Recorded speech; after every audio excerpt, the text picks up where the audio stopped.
Nuestro tercer ponente, el biólogo Igor Lazo Paredes, es bachiller en biología, observador de aves desde el 2006. Actualmente es coordinador del Club de Observadores de Aves en la región de Lambayeque, participante muy activo de los censos nacionales de las aves playeras desde el 2014 hasta el 2019. Él es Igor Lazo Paredes y el tema a exponer en esta noche será aves playeras migratorias de los humedales de Lambayeque. Igor, te damos paso para que puedas presentar tus diapositivas. Ok, gracias. Buenas Esta es noches a tuya. todos. Ok, Gracias. vamos a compartir. Me avisan si se ve, por favor. ¿Se ve? Sí, sí, genial, Igor. Ok, buenas noches con todos. Primero que nada, agradecer por la invitación al SOA. Y bueno, pues vamos a empezar con esta ponencia que va a ser un poco corta para entrar más en lo que es un debate con las preguntas. Bueno, voy a presentar lo que son las aves playeras migratorias de los humedales de Lambayeque y vamos adelante. Primero vamos a ver. Ok. Primero vamos a ver la definición de lo que es un humedal. Bueno, estado escuchando las ponencias, han hablado mucho de muchas cosas, pero no se ha definido lo que es un humedal. Entonces, a grandes rasgos, un humedal es una extensión de terreno que se encuentra por lo general cubierta de agua, y esta agua puede ser de origen natural o artificial, ¿no? Esa es la definición amplia de humedal. En una de las preguntas escuché que si había un inventario nacional de humedales, lo cual sería muy difícil de hacer un inventario nacional de humedales debido a que muchos humedales son estacionarios debido a que aparecen y desaparecen debido a la subida de los ríos, lluvias, incluso lo que es el aumento de mareas, ¿no? Así que eso sería un poco complicado tener. Entonces tenemos humedales costeros, tenemos humedales, por decir, continentales, que son los que están alejados de las playas, ¿no? También humedales artificiales como pueden llegar a ser los campos de cultivo, campos de arroz, los campos inundables que se utilizan, ¿no? Y ahora hablaremos un poquito de lo que es la migración. La migración es un evento que muchos animales, no solo las aves, lo realizan, ¿no? Que consiste simplemente en movimientos continuos de un lugar a otro para buscar alimento o lugares donde reproducirse. Y también y condiciones climáticas y condiciones aptas para poder sobrevivir, ¿no? En el caso de las aves migratorias, estas migran desde Estados Unidos, desde el norte. Estados Unidos, acá tenemos un mapita gráfico. Migran, realizan el proceso de vuelo desde la parte del norte de Estados Unidos hasta el sur de América del Sur, ¿no? Llegan algunos desde Alaska, van a ver esos puntos cómo se mueven y a lo largo del tiempo van avanzando, que son algunas especies migratorias. Cada punto es una especie distinta, ¿no? Entonces, como digo, la migración es ese simple movimiento, ¿no? De ir y venir a lo largo del tiempo, buscando lugares donde poder alimentarse, donde se reproduzcan o simplemente donde descansar, alejándose de condiciones desfavorables del medio de donde inician su migración, ¿no?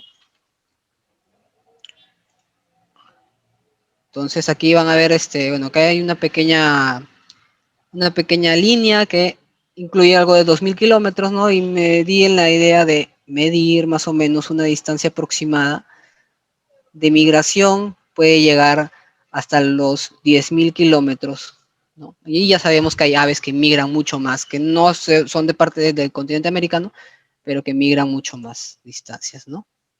Bueno, acá sigue el mapa, ¿no? Acá están los números y la especie. Como les dije, cada punto era una especie distinta de ave migratoria. Estas son todas las que se pueden observar en este pequeño mapa interactivo. Y ahora sí, Aquí en el departamento de Lambayeque, nosotros tenemos muchos humedales. La región Lambayeque se caracteriza por tener muchos cultivos de arroz y caña de azúcar. Estos son humedales estacionarios, claro, humedales temporales, por decirlo así.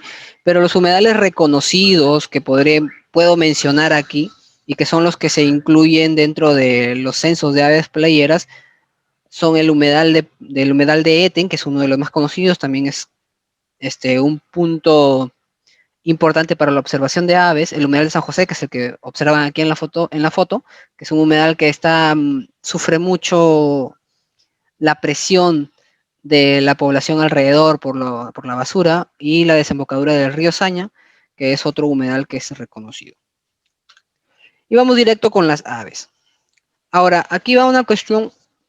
Las aves playeras son aquellas aves que, por definición, por la palabra playa, la gente diría vive en la playa, pero no necesariamente tienen que ser las playas del mar, porque también tenemos en los ríos, las orillas de los ríos son consideradas playas, ¿no? Y vamos a ver un poquito aquí. Tenemos estos dos pequeños, los chorlo dorado y chorlo gris, que son aves generalmente de este color, llegan aquí a nuestras costas, ¿no? Y vamos avanzando un poquito. Dentro del orden de la familia que diría Charadridae, los charadiformes, tenemos estos pequeños, los famosos chorlos, que son una de las especies que son un poco difíciles de identificar al comienzo, en realidad, ¿no? Acá podemos ver un poco las diferencias que tiene en la morfología. El chorlo doble collar es uno de los más fáciles de identificar por los dos collares, el chorlo collarado, un collar cerrado, chorlo semipalmado, más el color de las patas amarillas que resalta de los otros, y el chorlo nevado. También la diferencia va de acuerdo al hábitat donde los podemos encontrar. Luego tenemos estos dos, que son muchos de nosotros, los que vivimos en costa sobre todo, y vamos a las playas, los vemos, ¿no? Los famosos ostreros o brujillos también les dicen, ¿no? Ostrero americano y el ostrero negro, que esta ave, el ostrero negro, solo hay unas pocas observaciones aquí en la costa norte, esta ave más del sur. Luego tenemos al famoso zarapito trinador, que es una de las aves migratorias playeras más grandes que pueden llegar a las costas de aquí del Lambayeque. Se alimenta de murmuy, que es un pequeño crustáceo, ¿no? Lo podemos observar volando en grandes grupos. La aguja de mar también lo podemos observar generalmente en los estuarios, en los lugares donde hay zona lodosa. Otros aquí tenemos al vuelvepiedras y al playero de pecho rufo. El vuelvepiedras tiene una peculiaridad al momento de alimentarse, su nombre lo mismo lo dice, se alimenta revolviendo las piedras, por lo cual lo encontramos generalmente en playas rocosas, ¿no? Este playero de pecho rufo, el Calidris canutus, es un ave eventual, no es muy común observarla por aquí. Hay unos cuantos registros solamente. Y tenemos los playeritos también, que son otro de los pequeños que se parecen demasiado, y que son un poco complicados para identificar, ¿no? Tenemos el playero de pata larga, Calidris imantopus, playero pectoral, semipalmado, arenero, menudo y occidental. Generalmente la identificación de estas aves, como menciono, es un poco complicado al comienzo, e incluso uno teniendo experiencia puede llegar a equivocarse.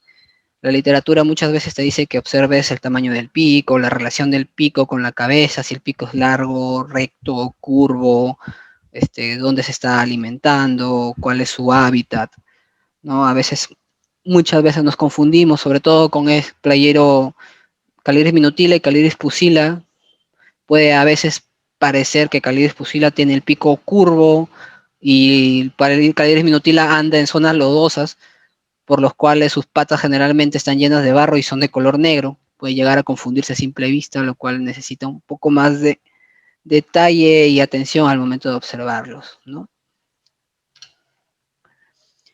Otros que podemos encontrar, Phalarope tricolor y Playero coleador. Estos dos tienen unas características al momento en su comportamiento. Phalarope tricolor generalmente es un ave que la encontramos en aguas un poco más profundas que las demás y generalmente está nadando. Al momento de alimentarse, nada en círculos, como si estuviera buscando algo, hace círculos en el agua, en ese, bueno, dice la literatura que realiza estos movimientos circulares para hacer que el alimento desde el fondo del cuerpo de agua suba, porque mueve las patas y crea un pequeño torbellino dentro del agua, ¿no? Lo cual hace que el sedimento se mueva y él pueda alimentarse en medio, atrapando todo dentro de ese remolino, atrapa todo el alimento que puede conseguir, ¿no? Y el playero coleador, su nombre lo dice, coleador. Generalmente es fácil de identificar de lejos incluso, porque cuando comienza a caminar mueve la colita de arriba abajo, en un movimiento muy gracioso, y es una característica propia, no solo de él, si mal no recuerdo también el playero solitario tiene la misma forma al caminar. Y acá tenemos otros playeros, playero de pata amarilla mayor, playero de pata amarilla menor y playero de ala blanca. Estos dos playeros, si no hay alguna referencia de tamaño, son muy fáciles de confundir, sobre todo cuando están solos, ¿no? Si están volando solos es fácil de confundir, aunque el canto es un poco distintivo de cada uno. La diferencia entre estas dos especies es generalmente el largo del pico, ¿no? Es un poco de matemática aquí, ¿no? Medir la parte del ojo a la base del pico y el pico en relación al tamaño de la cabeza, lo cual no es demasiado. Mejor en campo también se ven las diferencias. Entonces es un poco más grande y este es un poco más pequeño. Además de esas especies, también migran o las gaviotas. La gaviota de Franklin, que la podemos encontrar en bandadas inmensas de hasta 100.000 individuos, ¿no? Sobrevolando por todo el litoral, forman unas nubes gigantes. Y dentro de esta cantidad de gaviota de Franklin podemos encontrar algunas de esta especie de gaviota reidora, ¿no?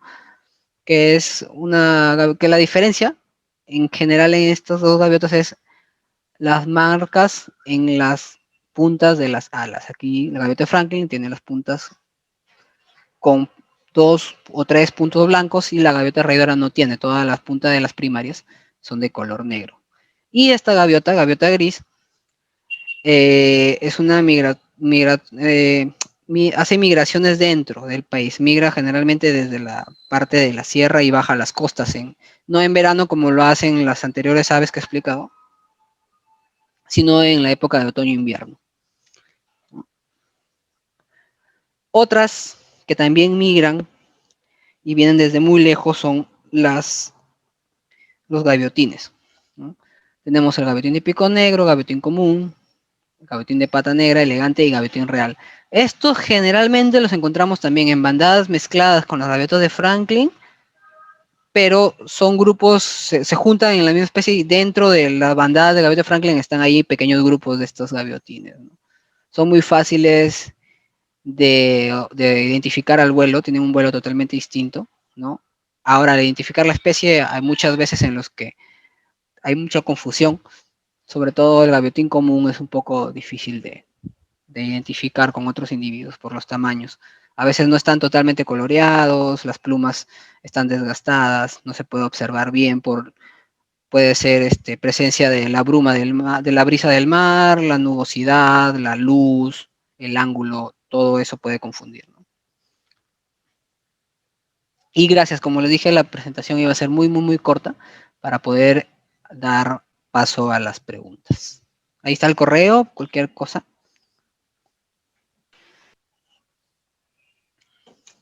Gracias, Igor. De todas maneras, gracias por ayudarnos un poco para poder tener el conocimiento sobre cómo diferenciar más que todo a las aves playeras. Aquí está su correo de Igor. También lo puedes poner en el chat si gustas, para que Ya. si alguno de los participantes desee tener un trato más directo o una pregunta más específica, las puedas resolver. Y vamos a dar inicio a la ronda de preguntas correspondientes a Igor. Antes de ello, por favor, les recuerdo a los participantes que la asistencia será con un 75% para poder otorgarle el certificado. Se están enviando los links después de cada ponencia. Son 4 ponencias, son 4 que se va a poner en el chat para que puedan subir y colocar todos sus datos correctos, por favor, para que puedan ir en el certificado. Cualquier consulta o pregunta pueden hacer a través del chat, o si gustan hacerlo de manera libre, pueden alzar la manito para darle paso al micrófono. Ahora sí vamos a pasar a la ronda de preguntas, Igor. Sí, adelante. Muchas gracias por tu ponencia. Y la primera pregunta que tenemos es, ¿el cambio climático en qué medida afectó en los últimos años a los humedales, así como a la migración de aves de la costa norte del Perú? Ok. El cambio climático es algo que es un proceso natural, que nosotros simplemente lo hemos acelerado. En cuanto a cómo ha afectado a los humedales, sinceramente en todos estos años que voy a los humedales aquí en Lambayeque, al menos voy a hablar desde este punto de vista, no veo mucho que la ausencia de lluvias, las sequías o las lluvias atemporales, estas lluvias que nos traen inundaciones, afecten mucho el paisaje. Más que nada lo que afecta a los humedales es la acción antrópica, la invasión, la ganadería, las quemas, todos los problemas que se hablaron en la primera ponencia, ¿no? Y en cuanto a la migración, ¿cómo afecta la migración de aves? Podría decir que se ha movido un poco.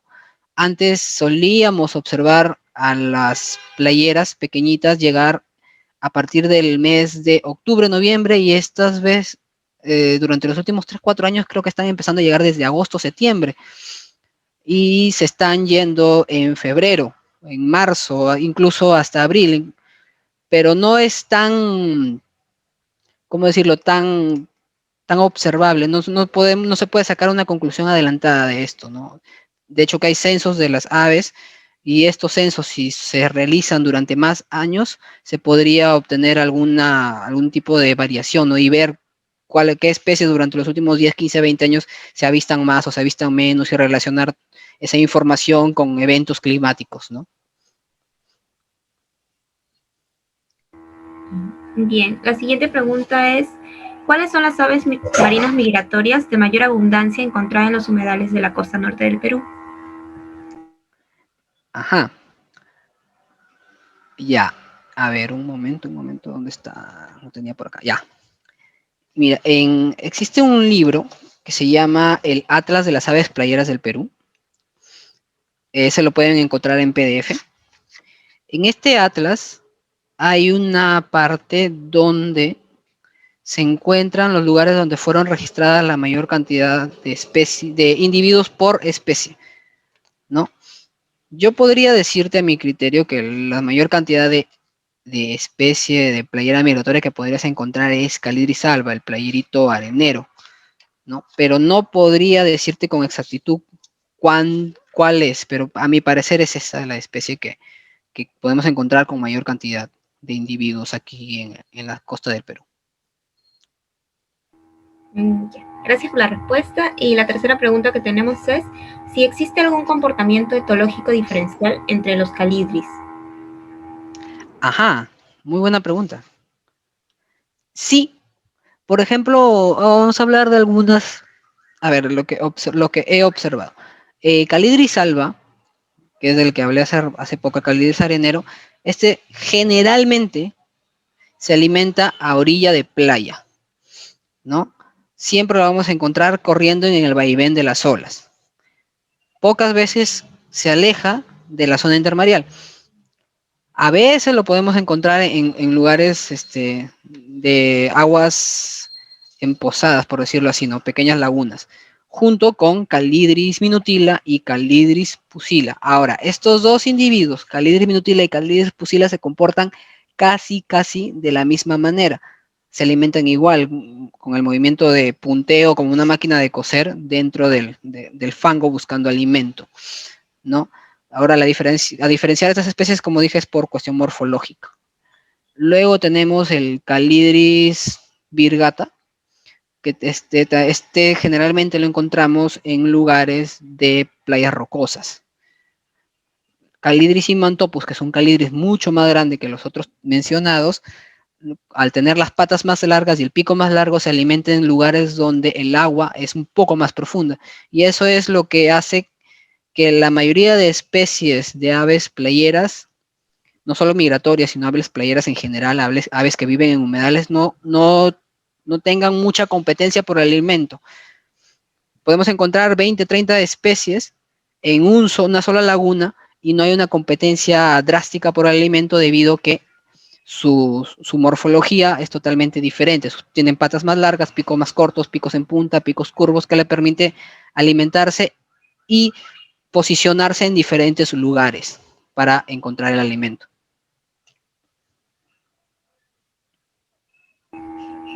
Muy interesante. Si gustas, disculpa, Igor, ¿Sí? puedes presentar, si gustas, puedes presentar tus diapositivas porque tienes ahí las especies, quizás para que sea un poco más específico, entonces normal, no habría problema. Dale. A ver, aquí está. A ver, vamos a ver un poquito para que no se pierdan mucho. A ver, ya, vamos a los calidris. Ya, aquí por ejemplo le decía, Calidris alba se alimenta generalmente a orilla de playa.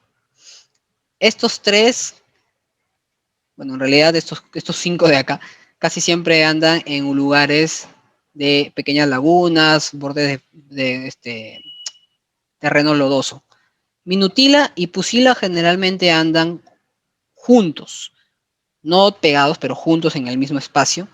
Y la forma de alimentarse es igual. Como les digo, a estos se diferencian por morfología. Patas amarillas, patas negras, pico ligeramente recto y pico un poco más largo y acaba en punta, ¿no? Calidris mauri se parece a Calidris pusila, solo que es un poco más grande y el pico es más largo. Y aquí va lo que les digo.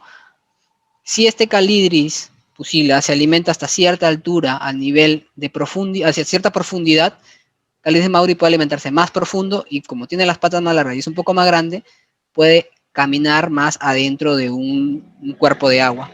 Igual que el Calidris melanotus, que es mucho más grande que estos 4, y también con el pico curvo y más largo, se alimenta a mayor profundidad que este, y vamos a este playero de pata larga y patas más largas, mayor profundidad en un cuerpo de agua, pico mucho más largo por el hecho de que está más adentro del agua y se puede alimentar de individuos que están más al fondo, ¿no?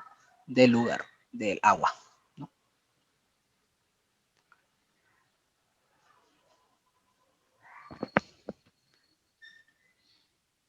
Hola. Sí, muchas gracias. Bueno, la siguiente pregunta es algo que nos afecta a todos y bueno, es ¿qué sucede cuando los humedales se pierden? ¿Qué sucede cuando los humedales se pierden? Ah, esa pregunta la voy a responder a medias.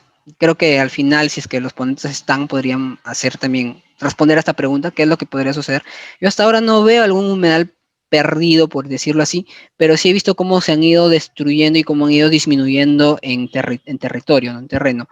En teoría, los humedales cumplen la función de amortiguar a inundaciones, en el caso de los que están a los lados de los ríos, maremotos en el caso de ocurrir un terremoto en el mar, estos amortiguarían, ¿no? El agua a las ciudades que están cerca a la orilla de la playa, pero no he visto hasta ahora alguna desaparición de humedal y qué es lo que ocurriría, ¿no? Pero esas son las cosas potenciales, ¿no? Lo que dice la literatura.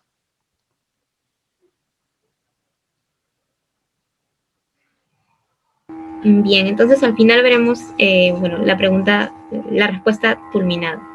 La siguiente pregunta es, ¿cuáles son las especies migratorias neárticas en los humedales de Lambayeque? Neárticas.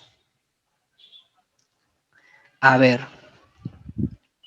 Vamos a ver.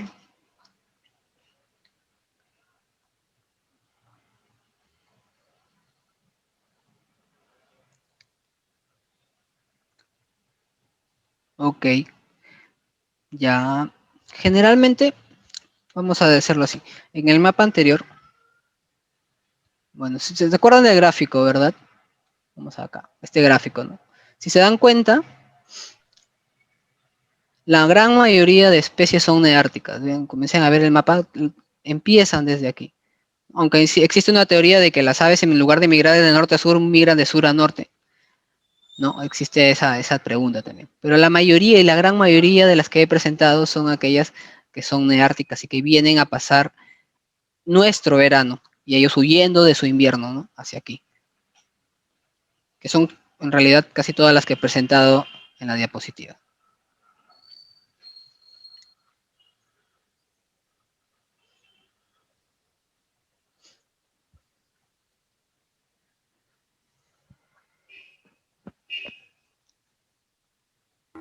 Bueno, y para finalizar las preguntas, que nos gana el tiempo, es,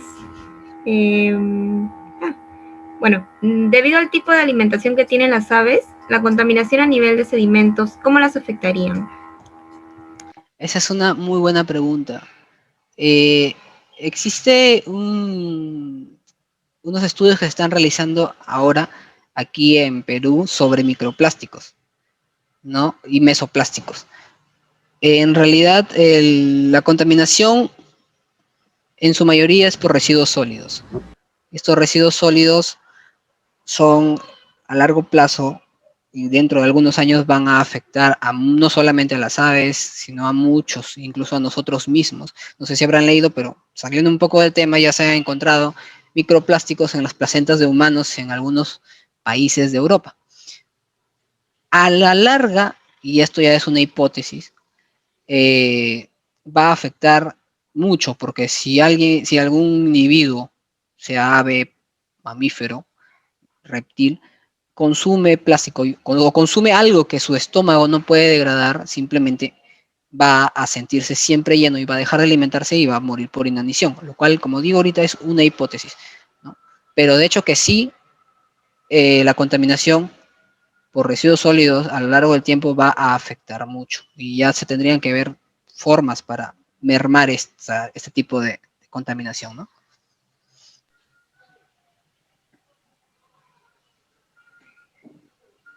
Bueno, gracias Igor por absorber todas las preguntas que ha tenido el público en esta tarde.